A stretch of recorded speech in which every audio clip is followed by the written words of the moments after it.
ಚಿಂತಾಮಣಿ ನಗರ ಠಾಣೆ ಪೊಲೀಸರು ಬೈಕ್ ಕಳ್ಳನನ್ನು ಬಂಧಿಸಿ ಅವನಿಂದ 4 ಲಕ್ಷ ರೂಪಾಯಿ ಮೌಲ್ಯದ 11 ಬೈಕ್ಗಳನ್ನು ವಶಪಡಿಸಿಕೊಳ್ಳುವಲ್ಲಿ ಯಶಸ್ವಿಯಾಗಿದ್ದಾರೆ. ಚಿಂತಾಮಣಿ ತಾಲೂಕಿನ ದೊಡ್ಡಗಂಜೂರು ಗ್ರಾಮದ ನಿವಾಸಿ ಗಾರೆ ಕೆಲಸ ಮಾಡುವ ದೇವರಾಜ್ ಬಂಧಿತ ಆರೋಪಿಯಾಗಿದ್ದು, ಡಿಸೆಂಬರ್ 31ರ ಸಂಜೆ ನಗರದ ಝಾನ್ಸಿ ರಾಣಿ ಲಕ್ಷ್ಮೀಬಾಯಿ ಕ್ರೀಡಾಂಗಣದ ಬಳಿ ನಿಲ್ಲಿಸಿದ್ದ ಬೈಕ್ ಕಳುವಾಗಿದೆ ಅಂತ ಗೋಪಸಂದ್ರ ಗ್ರಾಮದ ಮಂಜುನಾಥ್ ನಗರ ಠಾಣೆಗೆ ದೂರು ನೀಡಿದರು.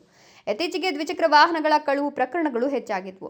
ಡಿವೈಎಸ್ಪಿ ಮುರಳೀಧರ್ ಮಾರ್ಗದರ್ಶನದಲ್ಲಿ ನಗರ ಠಾಣೆ ಇನ್ಸ್ಪೆಕ್ಟರ್ ವಿಜಯಕುಮಾರ್ ನೇತೃತ್ವದಲ್ಲಿ ಕಳ್ಳರ ಪತ್ತೆಗಾಗಿ ವಿಶೇಷ ತಂಡ ರಚಿಸಲಾಗಿತ್ತು. ತಂಡ ವಿವಿಧ ಆಯಾಮಗಳಲ್ಲಿ ತನಿಖೆ ನಡೆಸಿ ಮಾಹಿತಿ ಕಲೆ ಹಾಕಿ ವೈಜ್ಞಾನಿಕವಾಗಿ ವಿಶ್ಲೇಷಣೆ ಮಾಡಿ ಕಳ್ಳತನದ ಆರೋಪಿಯನ್ನು ಪತ್ತೆ ಮಾಡಿ ಬಂಧಿಸಿದ್ದಾರೆ. ಆರೋಪಿಯಿಂದ ಝಾನ್ಸಿ ರಾಣಿ ಲಕ್ಷ್ಮೀಬಾಯಿ ಕ್ರೀಡಾಂಗಣದ ಬಳಿ ಕಳುವಾಗಿದ್ದ ಬೈಕ್ ಜತೆಗೆ ಬೇರೆ ಬೇರೆ ಕಡೆಗಳಲ್ಲಿ ಕಳುವು ಮಾಡಿದ್ದ ಒಟ್ಟು 11 ಬೈಕ್ಗಳನ್ನು ವಶಪಡಿಸಿಕೊಳ್ಳಲಾಗಿದೆ. ನಗರ ಠಾಣಾ ಪಿಎಸ್ಐ ಪ್ರಕಾಶ್, ಸಿಬ್ಬಂದಿ ಮಂಜುನಾಥ್, ವೆಂಕಟ್, ವಿಶ್ವನಾಥ್, ಮುನಿರಾಜು, ಶ್ರೀನಿವಾಸ ಮೂರ್ತಿ, ಲೋಕೇಶ್, ಗಿರಿಜಾ, ಅನಿಲ್ ಕುಮಾರ್, ಸುರೇಶ್ ವಿಶೇಷ ಪತ್ತೆದಾರಿ ತಂಡದಲ್ಲಿದ್ದರು. Imran Khan, RK, Chintamani, Royals Kannada.